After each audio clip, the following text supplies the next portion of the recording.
Hi, my name is Lucas Finest and today we're gonna break down my remix I did for Distinct Motive of his track Hamburg.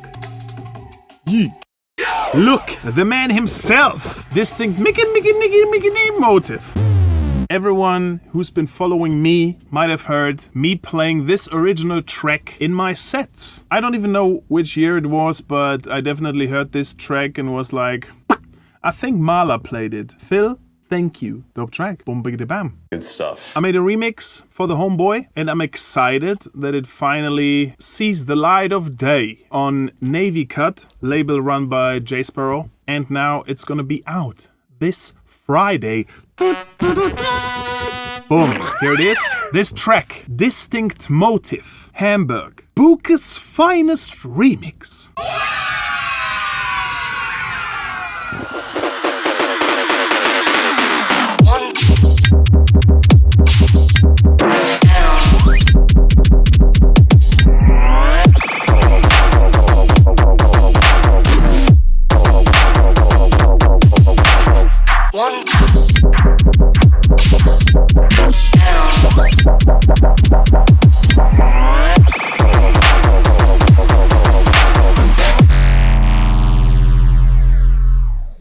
Well, and so on and so on. This is the remix which is coming out on Friday. And this is the session. But I think it was the final session and the master I did made some crazy work happen. Also, when I opened this session last week, I realized that the main snare, the main was missing, the kick drum was missing, and some other quite important drum sounds. So I had to resample my own kick drum, resample my own snare snip, rim shot, whatever it is, and a few other things. Also, I think I deleted the frequency shifter I had on Phil's 808 bass. It sounds a little different because I haven't tweaked it properly, so I don't know where the sweet spot is, but you get the idea. I'm just gonna show you the same technique, but not the same exact sound. I got rid of the original frequency shift I was using on this sound, so now we've got a different kind of sound, but the same aesthetic. But let's go back to the beginning and start this thing off. Good stuff. Since Mr. Phil was using this counting sample, 2, 3, 4, 5, 6, 7, 8. I thought maybe it's fun to like put it into a new perspective. So first of all, I added this call center atmosphere. And second of all, of course, because you're dialing those mother trucking numbers. So that was my first approach. Then second approach was to like do some automation on the vocal. I'm just gonna let the vocal plus the atmosphere play and you can hear what's happening. 2, 3, 4, 5, 6, 7, 8. 3, 4, 5, 6, 7, 8. 1, 2, 3, 4, 5, 6, 7, 8. 3, So first, I'm introducing this delay. 2, 3, 4, 5, 6, 7, 8. Down. 3, 4, 5, 6, 7, 8. 1, 2, 3, 4, 5.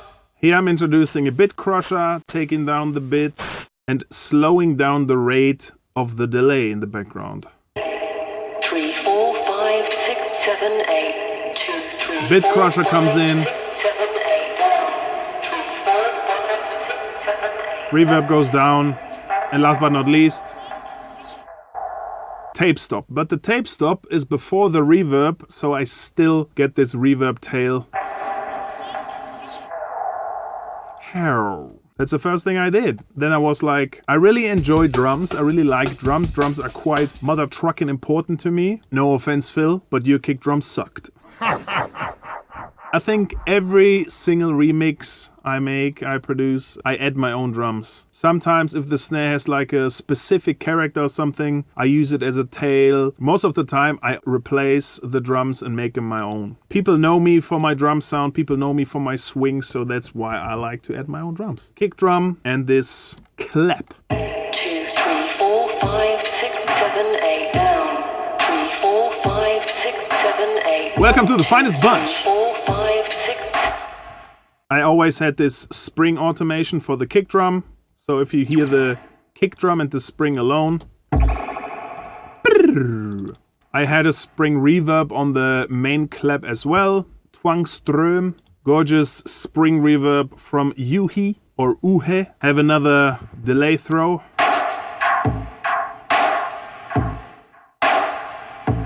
Goes left, right. I added the right, and it starts off super crispy, bit crushed. And then here you can see the automation. In the beginning, the right is a little quiet. That's why it doesn't get affected by the bit crush as much. But then later on, it gets louder and louder, and you can hear it more. Gets crunchier and crunchier.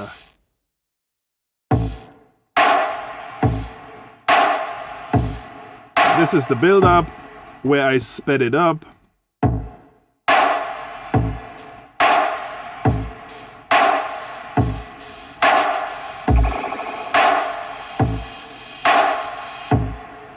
Gorgeous, gorgeous! Wood blocks he's got in his original track.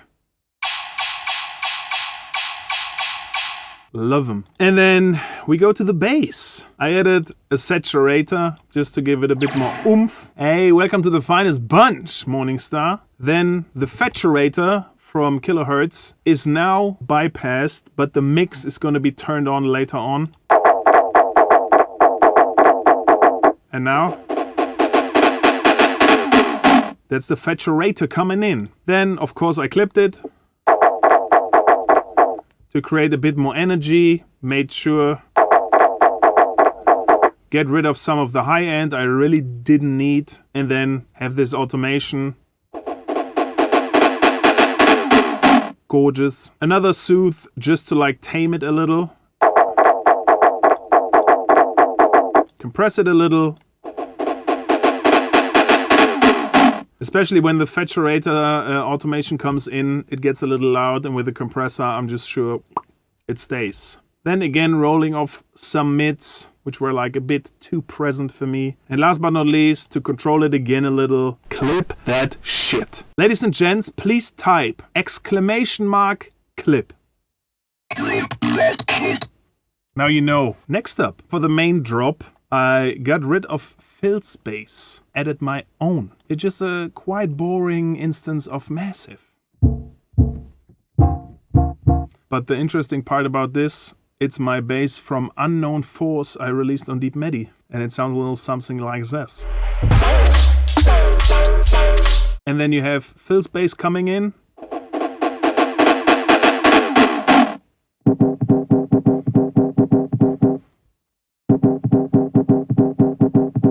Back.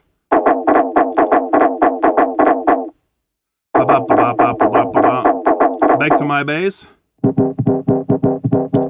And of course, we all need it. You know it. It's the bass. It's the sub. So the first sub part, I don't even know why I made it with a 3 oscillator. I think because Phil told me he made it with 3 osc, and then I tried to copy the same kind of pitch, if I'm not mistaken, and then I put in my own sub. Switch.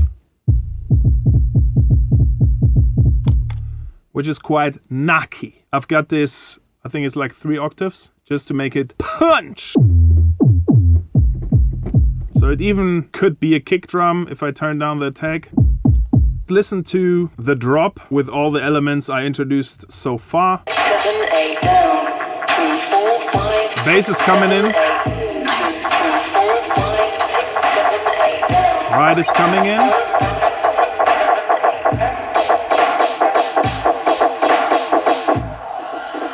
Scream. 1 down.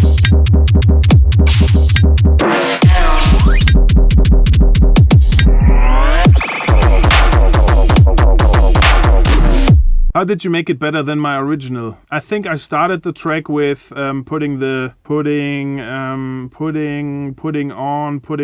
the sound goodizer. Another thing I did, I resampled a few sounds. I took the basses from Phil, threw them, I think, through a Biome by Unfiltered Audio and an instance of Multipass from Kilohertz, and just had a bunch of sounds. We can listen to all these, not all, but maybe some.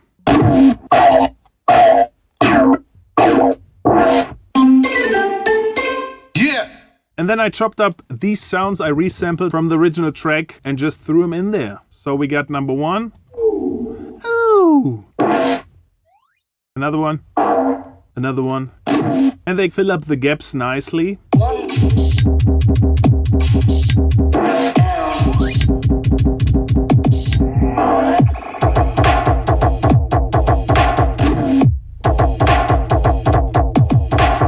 One. Good stuff. So let's go through the drums, how I process those, because I like drums being smacky. First of all, I got the kick drum. I clipped it. And then I made sure to just kill some of the low end because it was like clashing with the sub. So I made sure to tame a little. So kick drum, just a clipper and an equalizer, and then we got the snip. This specific sound was a percussion sound from an Kenny Beats sample pack. I think it was like a whole loop with different hits. First thing, OTT, to get some presence out of the sound. Then of course I clipped that shit. More aggression, more power, more punch, more yeah. And then I made sure that like all the frequencies I didn't like, for some reason I like this one, the 8K, but all the other ones I got rid of. These shaker sounds, fun fact about these sounds, I made the track with keeping them in place, and when I sent out the master, I realized there's one thing about these shakers which grinds my gears. Because in the original track, Phil had a second hi-hat layer. So the attack of these always was constantly the same with the hi-hat. I, for some reason, deleted the hi-hats. I don't know why, or like maybe didn't use them. So I only ended up using these shaker sounds. And the main thing, which again grinds my gears, is that these shaker sounds have some slight velocity change. And for me, it sounded like when I sent out the master, it sounded like I messed up something with the master, I messed up something with the sidechain or anything. Going back to the session, trying to clean it up, was listening to the original track and realized, all good, I was just being a little paranoid. Cuckoo. That's me, being a little paranoid. I added these woodblock sounds, just super shuffled. The original track already was quite shuffled, so I made sure I want to keep this bounce. Boom, ba, ki, cha, boom, ba, bi, cha, ba, go, boo, ba, bi. And this call and response type thing with the drums made a lot of sense for me. It keeps the track fresh. Because if I would have the same drum pattern, the same bass pattern, like go through all the way, not so cool. That's why I decided to like always switch it up in between my sound and his sounds.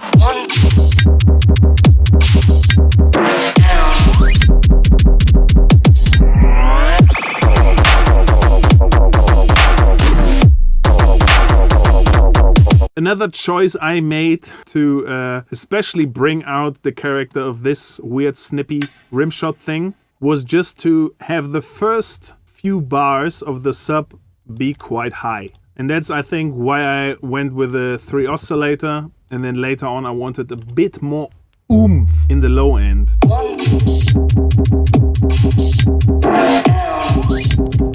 It's just so sexy to watch in an equalizer when it goes down, especially when I played this track live or like when other people played it live and I've experienced it in front of the stage. It's just nice when you have this sub drop down.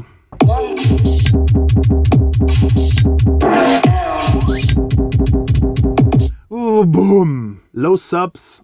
Sexy. I think if you make a remix for someone, it just depends on where you want to take it. I never start a remix if I don't have an idea for it. Okay, I'm lying.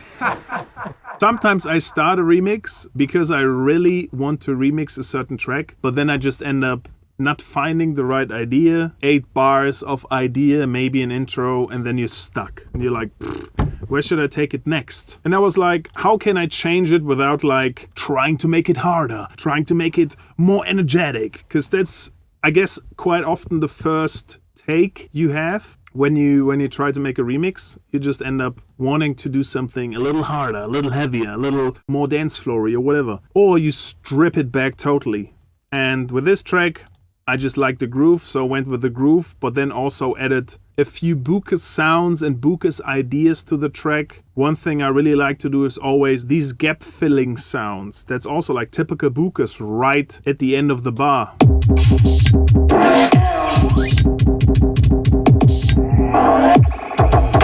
And then, of course, one of the most important things for me, have volume automations on your master. Because then you can turn down the volume right before the drop to turn it back up. Just to create a bit more oomph for the drop. Do it. And then I mentioned it earlier. So we've got this 808 from the original track, which sounds like this. And I was like, how can I just give it a slightly different twist? First thing I added was texture, which just adds a little noise. And I decided to choose the modular 6. That's what I added, together with the bass. And then this thing, the frequency shifter, made all the magic. So if you use a frequency shifter and you don't fully put it to 100% mix, and then play around with the frequency, you get these nice fluttery sounds. Gorgeous! We've got Freak from Native Instruments. Shout out Native Instruments. Then of course, get rid of some muddy mids and then boost some of the low end. Disperser to disperse the weird fluttery highs. And last but not least, O-Tay-Tay. Because I wanted to bring out more of the mids and the highs, just a little. But I knew I'm not going to clip it because I'm not stupid. I'm smart. Because he's got good brains. I'm smart like that. Call me. Call me. You're a good dude and a good friend of mine, and I'm really stoked to see this tune actually out to the masses so people can play it, because it's been people have been playing this forever. So that's true. Yeah, man, it's a big one. You're known for doing some amazing productions to begin with, but like remixing as well. You know, like there's always a Bucas Finest remix. It's very hard to be in that kind of known for that, I believe. So you should be very proud of that, bro. Thank you, appreciate it. Yeah, man. I mean, I like sometimes if I'm stuck with my own music and I can't really throw ideas into the door. Cheers to you too. Bing bang. Bing. Then it's like, I wouldn't say easy, but I really enjoy being inspired from like an original track. If it's someone like you, we are close friends, and I see it like a different way of like collaborating. If someone has a track, I appreciate and like the track because I would never remix something. Don't say never, because it happened before. If someone wants a remix and tells me like, yo, can you remix this track for the label? I'm like, yeah, let me check it first. Yo, we got budget for you. And I'm like, I don't care. If I don't have an idea, if I just have to like force myself to do something, nah. Yeah, I would think that anytime where you're, offered some money to do a remix for something, it's always nice to be a part of something different, but you can't force creativity, right? So nope. If you've got an idea from the get-go, I mean, like some of your remixes that come to mind for me would be like, I remember the first one that really I was like, holy shit, like this guy can remix stuff is the J Sparrow Hold and Pull one. I think that was from 2017, something like that. Yeah. The Sir Hiss remix, the Daddy Easy Vert, like that tune. Fun. Like I remember being at Outlook the year that Sir Hiss tune was popping off, and then like the next year you had that remix, I'm pretty sure. Yeah. And then everybody was playing that too, so it was like the anthem for like 2 years in a row. True, yeah. So it's cool, man. It's like the Hamburg tune, like for me even making that tune, people always ask me why is it called Hamburg? I just want to say, me as a German, I have to ask. Yeah, so literally I put zero thought into naming my tracks. It has nothing to do with Hamburg in Germany. I was literally eating food. I think I ordered McDonald's to my house, and I was just like, I need a name. So I literally just I'm looking at a hamburger in my hands. So I just literally typed Hamburg. Like that's Where's literally it from? Original. Boom, bam. Yeah, because I was assuming something like you played for Wop Wop or some other crew in Hamburg and then wrote the track in the hotel or something. Crazy story. Nah, he just was starving and needed some food. I was hungry, needed some food, and funny thing is the Wop Wop guys like reached out after that tune came out, and they're like, "Dude, we really want to book you. That would be so awesome. You have the tune." And it just never worked out, but hopefully someday soon. Germany, bring him out. He needs some attention over here. But yeah, okay, because I was hoping that today, when I ask you about the name of the track, you're just gonna come up with like a crazy story, and I'm like, yes. But well, it's just, I mean, I was talking to someone about it yesterday. That no offense, I sometimes feel like, how do I phrase it? It's sad to see that like certain artists stop when they finish their track to, in my opinion, be creative. Because I used to be the same, that like, oh yeah, the track and the creative part has been done. Now I just name it Dungeon Dub or Machine.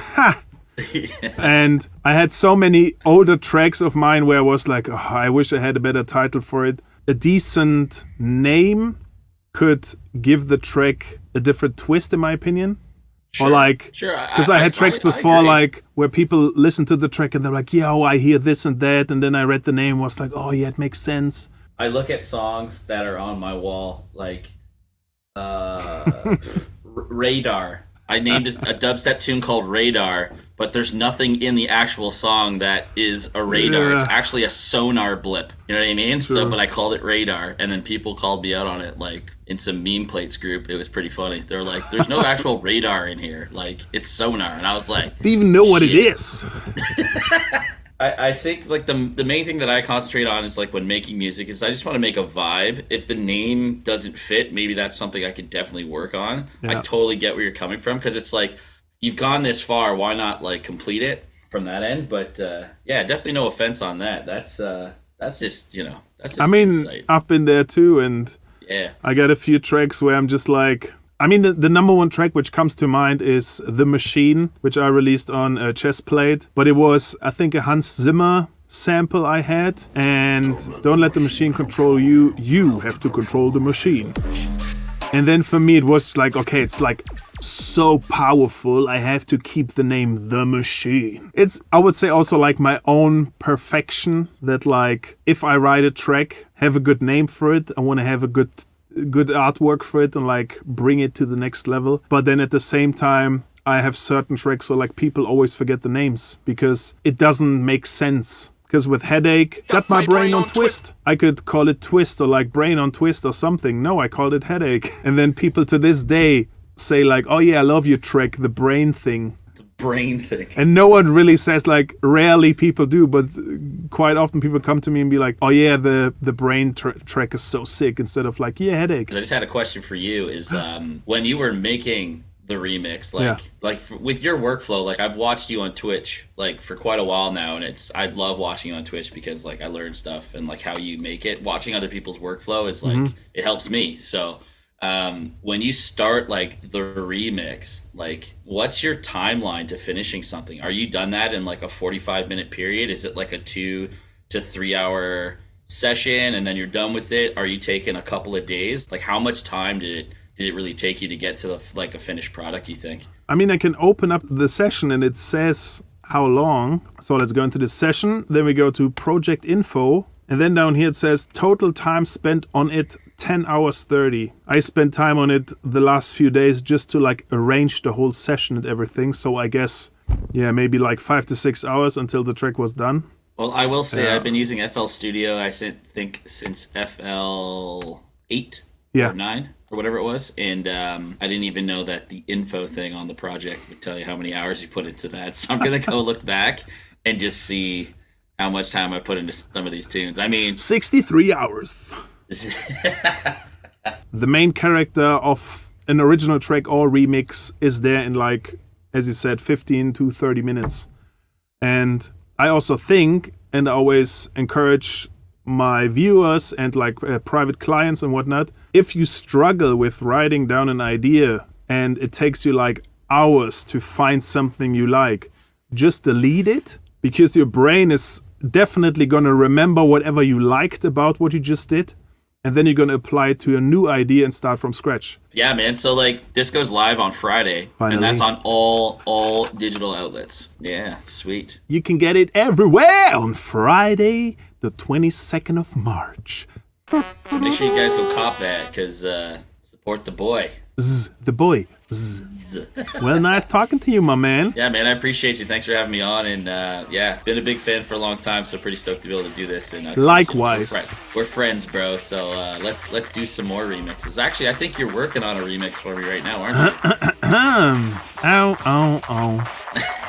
Hey. Maybe I am. Well, enjoy your course, and I guess I see you soon. Yeah, talk to you soon, man. All the best. Have a good one. Peace.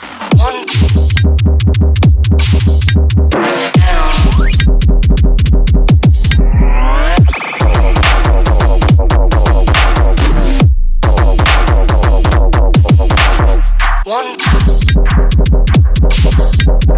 down.